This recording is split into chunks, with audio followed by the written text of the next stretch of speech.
இந்த Russia Ukraine போர்ல பீரங்கிகளோட அழிவுன்றது எந்த ஒரு நாட்டாலையும் எதிர்பார்க்க முடியாத அளவுக்கும் எந்த ஒரு நாட்டாலையும் நினைச்சு பார்க்க முடியாத அளவுக்கும் ரொம்பவே அதிகமா இருக்குன்னு சொல்லலாம். அர்மேனியா அசர்பைஜான் வார எப்படி ட்ரோன்களோட ஒரு அடுத்த கட்டத்தை காமிச்சதோ, இல்ல இந்த உலகத்தை ட்ரோன்களை இப்படி எல்லாம் பயன்படுத்த முடியும்னு ஒரு சின்ன சாம்பிளை காமிச்சதோ, ரஷ்யா உக்ரைன் போர்ல அதை ஒரு டீட்டெயிலான நம்ம பார்க்க ஆரம்பிச்சிட்டோம். ஏன்னா தொழில்நுட்பன்றது வளர வளர சின்ன சின்ன ட்ரோன்களை பயன்படுத்தி பல மில்லியன் டாலர் மதிப்புடைய ஆயுதங்களை இந்த இடத்துல ரெண்டு நாடுமே தூக்கிட்டு இருக்காங்க. அதே மாதிரி இந்த தாங்கிகளுக்கான யுத்தம், இந்த டேங்குக்கு நடக்கக்கூடிய பேட்டில்ன்றதும் இந்த ரஷ்யா உக்ரைன் போரை ஒரு மோசமான நிலைமைக்கு கொண்டு போயிருக்குன்னு சொல்லலாம். ஏன்னா இது வரைக்கும் பார்த்தோன்னா ரஷ்யா கிட்ட பல ஆயிரக்கணக்கான பீரங்கிகள் உக்ரைனால அழிக்கப்பட்டிருக்கு. உக்ரைன் கிட்ட இருக்கக்கூடிய ரொம்ப லிமிட்டட் சோர்ஸ்ல கணிசமான அளவு பீரங்கிகளும் ரஷ்யாவால் அழிக்கப்பட்டிருக்கு. இதுல முக்கியமான சம்பவம் இப்போ எந்த இடத்துல நடந்திருக்குன்னா, டிசம்பர் 6, 7, 8, 9 இந்த 4 தேதிகளில் மட்டும் போக்ரோவஸ்க் பேட்டிலில் மட்டும் நம்ம இதில் பார்க்க போகிறது கர்ஸ்கை பற்றின அப்டேட்டோ இல்லை கர்ஸ்கை பற்றின செய்திகளோ கிடையாது. இந்த போக்ரோவஸ்கை சுற்றி நடக்கக்கூடிய அந்த ஒரு சண்டையில் மட்டும் 4 லெப்பர்ட் பீரங்கிகளையும் 40 ஆர்ம்டு பர்சனல் கேரியர்ஸையும் உக்ரைன் இந்த இடத்துல இழந்திருக்காங்க. அதுலேயும் அதிகபட்சமாக கடந்த 24 மணி நேரத்தில் 3600 நபர்களை இந்த டாச்சன்கோன்னு ஒரு பகுதியை சொல்லுவாங்க, போக்ரோவஸ்க்கும் இந்த கொரோக்கேவ் மாகாணத்துக்கும் நடுவில் இருக்கக்கூடிய ஒரு பகுதி, அந்த ஒரு பேட்டில் உக்ரைன் இழந்திருக்காங்க. ஸோ இதை பற்றின செய்திகளை தான் இந்த ஒரு வீடியோவில் பார்க்க போகிறோம். வாங்க வீடியோக்குள்ள போயிடலாம். நான் உங்களுக்கு தான் டிபி ட்ரெண்டிங்ஸ்.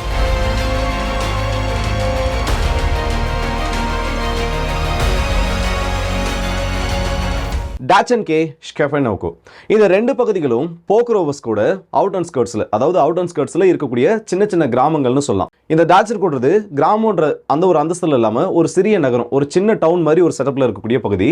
இன்னொன்று தான் ஒரு சிறிய கிராமத்துக்கான அந்த ஒரு அடையாளத்தை கொண்ட பகுதி. இந்த ரெண்டு தரப்புக்கு நடுவில் நடக்கூடியதும் இந்த பகுதியில் தான் ரொம்ப தீவிரமாக நடந்திருக்குன்னு சொல்லலாம். ஸோ இப்படி நடக்கக்கூடிய இந்த பேட்டில் அந்த நான் லாஸ்ட் ஒரு வாரத்துக்கான டைம் லைனை எடுத்து சொல்லியிருப்பேன். 6, 7, 8, 9, 10, 11 இன்னைக்கு தேதி 12 ஆயிடுச்சு. இந்த பேட்டில் மட்டும் உக்ரைனோட 4 லெப்பர்ட் பீரங்கிகள் இந்த ஒரு பகுதியில் அழிக்கப்பட்டிருக்கு. அதுலேயும் இந்த 4 வேற வேற மெக்கானிசம் மூலயமாகவோ இல்லை இந்த 4 வேற வேற வழிகள் எதுவும் புதுசாக அழிக்கப்படலை. 4 பீரங்கிகளுமே இந்த இடத்துல சிம்பிளா ட்ரோன் ஸ்ட்ரைக் மூலமா தான் அழிக்கப்பட்டிருக்கு. ஸோ இந்த 4 பீரங்கிகளை இழந்தது மட்டும் இல்லாமல் உக்ரைன் 40 ஏபிசின்னு சொல்லக்கூடிய ஆர்ம்டு பர்சனல் கேரியர்ஸையும் இந்த ஒரு பேட்டில் இழந்திருக்காங்க. ஆக்சுவலாக இந்த கேரியர்ஸை அடிச்சது தான் இந்த ஒரு பெரிய டெத் ரோலை இந்த இடத்துல ஏற்படுத்திருக்குன்னு சொல்லலாம். நார்மலாக ஒரு குரூப் ஆஃப் வீரர்கள் ஒரு இடத்துல இருக்காங்க, இல்லை அவங்க மேலே ஒரு ஸ்ட்ரைக்கை பண்ணணும்னா அதில் இந்த அளவுக்கு கேஷுவல் டிஸ்கவுண்ட்டோ இல்லை அதில் இந்த அளவுக்கு அந்த கேஷுவாலிட்டி ஸ்டோல்ன்றது ஏறாது.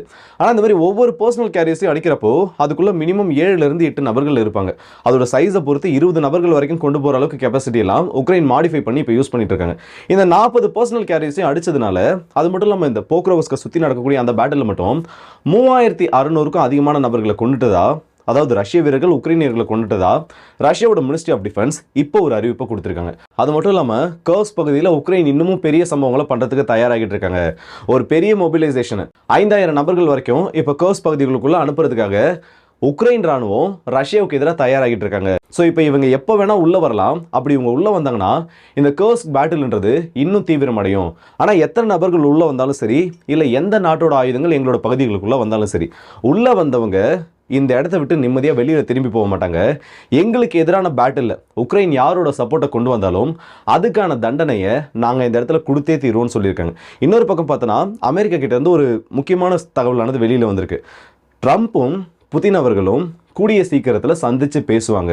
இவங்களோட பேச்சுவார்த்தைன்றது கண்டிப்பாக ரஷ்யா உக்ரைன் போரோட ஒரு முடிவை கொண்டு வரும். அந்த முடிவுக்கு முன்னாடி இவங்க உக்ரைன் எந்த அளவுக்கு, ஏன்னா இப்போ ஒரு சில்வர் லேண்டை ஹோல்ட் பண்ணுற மாதிரி இது இந்த ட்ரீம்லாம் நம்ம யோசிப்போம்ல, இப்படியெல்லாம் ஒரு நாட்டால் பண்ண முடியுமான்ட்டு, அந்த மாதிரி இது ஒரு பெரிய ப்ரைடாக உக்ரைன் ஹோல்ட் பண்ணிட்டு இருக்காங்க.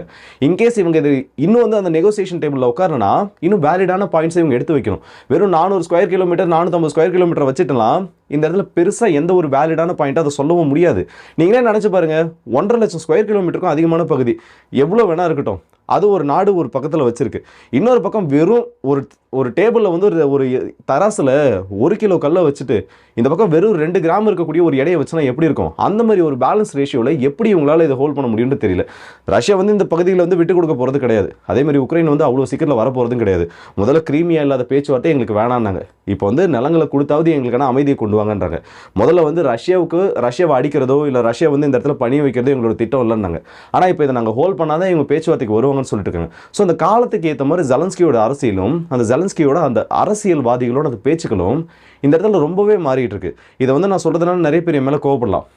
உக்ரைனுக்கு வரக்கூடிய ஃபண்ட்ஸ்ன்றது ப்ராப்பராக இப்போ வரைக்கும் ஃப்ரண்ட் லைனுக்கு போகிறது கிடையாது.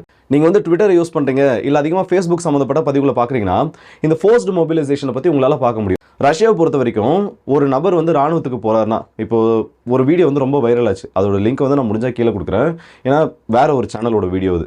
அந்த வீடியோவில் வந்து அங்கே இருக்கக்கூடிய ரஷ்யர்கள், தமிழ் மொழி பேசக்கூடிய ரஷ்யர்கள் அங்கே நடக்கக்கூடிய சில தெளிவான தகவல்களை சொல்லியிருப்பாங்க. அதில் என்ன பண்ணியிருப்பாங்கன்னா, ஒவ்வொருத்தரும் அங்கே இருக்கக்கூடிய அட்வர்டைஸ்மெண்ட் பேனரோட அதை நிறைய பேர் பார்த்துருப்பீங்க, கண்டிப்பாக வந்து யாரும் வந்து அந்த வீடியோ மிஸ் பண்ணியிருக்க மாட்டீங்க, ஏன்னா ரொம்பவே வைரலான வீடியோ அது.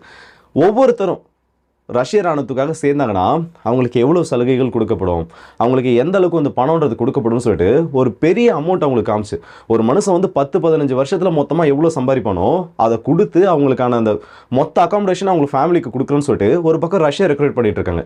அதெல்லாம் ரொம்ப அதிகமான எண்ணிக்கையில் அங்கே சேர்ந்துட்டு இருக்காங்க. இன்னொரு பக்கம் உக்ரைனை பார்த்தோன்னா ராணுவத்தில் சேரக்கூடாதுன்னு சொல்லிட்டு இப்போ வந்து எனக்கு ராணுவத்துக்கு போக விருப்பம் இல்லை, அந்த இடத்துல மொபிலைசேஷன்றது நடந்துட்டு இருக்கு. லஞ்சத்தை கொடுத்துட்டு அங்கேருந்து தப்பிக்கக்கூடிய நபர்களோட எண்ணிக்கைன்றது 20% உக்ரைனில் இந்த ஜனவரி பிறந்ததுக்கப்புறம் அதிகமாக இருக்குது. அந்த வீடியோஸ்லாம் நீங்கள் நிறைய வந்து பார்த்துருப்பீங்க. நிறைய இடங்களில் வந்து அடிக்கிறது, அவங்க கிட்ட இவங்க தப்பிச்சு ஓடுறது, பிடிக்க வரவங்களும் இவங்க காரை ஏற்றி கொள்ள முயற்சி பண்ணுறது, இந்த மாதிரி பல சம்பவங்கள் அந்த இடத்துல நடந்துருக்கு.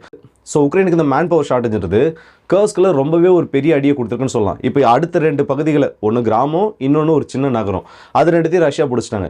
இப்போ உக்ரைன் இதுக்கு ஃபேவராக என்ன சொல்லுவாங்க, இல்லை இதுக்கு வந்து சரிக்கு சமமாக அவங்க கிட்ட காமிக்கிற மாதிரி எதனா கர்ஸ்கில் பண்ணியிருக்காங்களா பார்த்தோன்னா எதுவுமே கிடையாது. அவங்க அந்த பகுதியை ஹோல்ட் பண்ண ட்ரை பண்ணி இந்த இடத்துல ரொம்ப அடி வாங்கிட்டு இருக்காங்கன்னு சொல்லலாம். அது மட்டும் இல்லாமல் ரஷ்யாவோட முக்கியமான பல ஆயில் ரெஃபினரிஸும் இப்போ உக்ரைனோட அந்த சர்வேலன்ஸ் ரேடாருக்குள்ள வந்திருக்கு. இவங்க வந்து இந்த ட்ரம்ப் அட்மினிஸ்ட்ரேஷன் வரதுக்கு முன்னாடி, அவர் ஆஃபீஸ்க்கு திரும்ப வரதுக்கு முன்னாடி ரஷ்யாவை இந்த இடத்துல ஏதோ ஒரு ட்ரிகர் பாயிண்ட்டுக்காக புஷ் பண்ணிட்டு இருக்காங்க. நீங்கள் வந்து பார்த்தீங்கன்னா எல்லாமே தெரியும், இந்த கர்ஸ் கூட திடீர் கவுண்டர் ஆஃபென்சிவாக இருக்கட்டும், இல்லை வந்து கிரீமியா பகுதியை அடிக்கிறதுக்காக அவங்க பண்ணக்கூடிய பிளான்ஸ், அதுக்காக ரஷ்யா வந்து S-400 மொபிலைஸ் பண்ணுறதுன்னு சொல்லிட்டு எல்லாமே இந்த இடத்துல பேனிக்கை கிரியேட் பண்ணியிருக்குன்னு சொல்லலாம். அது மட்டும் இல்லாமல் கர்ஸ்க்கு பற்றி இப்போ ஒரு முக்கியமான அப்டேட் என்ன வந்திருக்குன்னா, ரஷ்யாவோட அந்த 50க்கும் அதிகமான ஆர்மர்டு வெஹிக்கிள்ஸ் உள்ள வந்தப்போ உக்ரைன் வந்து ஒரு பதட்டத்தில் ஒரு தப்பு பண்ணாங்க, அதனால் அதிகமான இழப்புகள் அந்த இடத்துல உக்ரைனுக்கு பாதிப்பு ஏற்படுத்திச்சுன்னு பேசியிருப்போம். இப்போ உக்ரைன் உடனடியாக என்ன பண்ணியிருக்காங்கன்னா, அவங்களோட ஆர்ம்டு பர்சனல் கேரியர்ஸை உள்ள அனுப்பாமல் இந்த உக்ரைனோட வீரர்களுக்கு தேவையான எசென்ஷியல் சப்ளைஸை இந்த இடத்துல ஹியூமன் சோர்சஸை வச்சு மொபிலைஸ் பண்ண ஆரம்பிச்சிருக்காங்க. அதில் என்ன ஒரு சம்பவம் நடந்திருக்குன்னா, இந்த பர்சனல் லேண்ட்மைன்ஸ் இருக்குல்ல, மனிதர்களுக்கு எதிராக வைக்கக்கூடிய கண்ணிவெடிகள், அதை ஒரு நபர் கொண்டு போயிட்டு, உக்ரைனோட சோல்ஜர் கொண்டு போயிட்டு அவங்களோட எந்த இடத்துல வந்து அவரோட டெஸ்டினேஷனோ அந்த இடத்துல வச்சுட்டு வெளியில் வராரு. அதாவது அங்கே இருக்கக்கூடிய சோல்ஜர்ஸ் கிட்ட ஹேண்ட் ஓவர் பண்ணிட்டு அங்கேருந்து வெளியில் வந்தார். இது ரஷ்யாவோட ட்ரோன் இன்னும் ரொம்ப நேரமாக கண்காணிச்சிட்டே இருக்கு. இந்த நபருக்கு இதெல்லாம் வராரு, இந்த வீடெல்லாம், ஏன்னா அந்த பகுதிகளில் யாருமே இப்போ கிடையாது, இந்த வீட்டுக்குள்ளே இவர் போறாருன்னு சொல்லிட்டு எல்லாத்தையுமே கண்காணிச்சிட்டு இருந்துட்டு அந்த நபர் அந்த பொருட்கள் கொடுத்துட்டு வெளியில் வர சமயத்தில் நேரடியாக அந்த வீட்டு மேலே விழுந்து வெடிக்குது. அதோட ஆஃப்டர் மாத் என்னன்றது தெரியல. ஆனால் அந்த ஸ்ட்ரைக்கில் கண்டிப்பாக அங்கே இருக்கக்கூடிய நபர்கள் பழிச்சிருக்கிறதுக்கான சான்சஸ்ன்றது ரொம்ப கம்மி. அது மட்டும் இல்லாமல் இந்த இடத்துல ட்ராப்ஸ் அதிகமாக ரஷ்யா லே பண்ணிட்டு இருப்பாங்க. இந்த பூபி ட்ராப்னு ஒரு கான்செப்ட் இருக்குது. நார்மலாக வந்து வார் ஜோனில் வந்து தேவையில்லாமல் இது மேலேயும் கை வைக்கக்கூடாது. இதுதான் வந்து ஒரு முக்கியமான ரூலு. ஒரு இடத்துல வந்து ஒரு சின்ன காகிதம் கிடக்குது, இல்லை ஒரு இடத்துல ஒரு சின்ன கயிறு கிடக்குதுன்னா அதை கூட தொடக்கூடாது. இதுதான் இந்த வார் டைமில் முக்கியமாக எல்லா வீரர்களுக்கும் சொல்லக்கூடிய ஒரு முக்கியமான ஒரு ரூல்னு சொல்லலாம். ஆனால் இப்போ சமீபத்தில் ஒரு சம்பவம் நடந்திருக்கு. இது வந்து உக்ரைன் பண்ணதா ரஷ்யா சொல்லிட்டு இருக்காங்க, ரஷ்யா பண்ணதா உக்ரைன் சொல்லிட்டு இருக்காங்க. இது வந்து யார் பண்ணாங்கன்றதை நான் சொல்லலை, அதுக்கான முடிவை நீங்களே எடுத்துக்கோங்க. என்ன சம்பவம் நடந்திருக்க மட்டும் சொல்கிறேன். இந்த ட்ராப்பில் என்ன பண்ணியிருக்காங்கன்னா, ஒரு சின்ன பெல்லு, நம்ம நார்மலாக ஒரு கவர்மெண்ட் ஆஃபீஸ்லாம் போனால் இந்த பியூனை கூப்பிட்றதுக்கு அடிப்பாங்க பாருங்கள், அந்த சைஸில் இருக்கக்கூடிய ஒரு பெல்லை செவத்தில் ஃபிக்ஸ் பண்ணி வச்சுருந்துருக்காங்க. அந்த வழியாக போன சில குரூப் ஆஃப் சோல்ஜர்ஸ், அது வந்து எந்த நாட்டை சேர்ந்தவங்கலாம் தெரியல, ஆனால் சம்பவம் நடந்திருக்கிறது கர்ஸ் பகுதியில் தான். அந்த பெல்லை வந்து அது ஒரு ட்ராப். இவங்க வந்து அந்த பின்னை ப்ரெஸ் பண்ணாங்கன்னா, ப்ரெஸ் பண்ணதுக்கப்புறம் அந்த இடத்துல கண்ட்ரோல்டு எக்ஸ்ப்ளோஷன் ஆனது ஏற்படும். அப்படி ஏற்பட்டதில் அதை வந்து ப்ரெஸ் பண்ணவர் இறந்துட்டாரு, அது கூட இருந்த 2 நபர்களும் இறந்துட்டாங்க.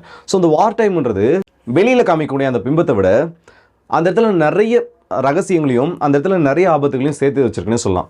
இந்த வீடியோ உங்களோட கருத்துக்களையும் கமெண்ட் செக்ஷனில் சொல்லுங்கள். அடுத்த வீடியோ சந்திப்போம். அது வரை விடைபெறுவது உங்கள் எல்லாருக்கே.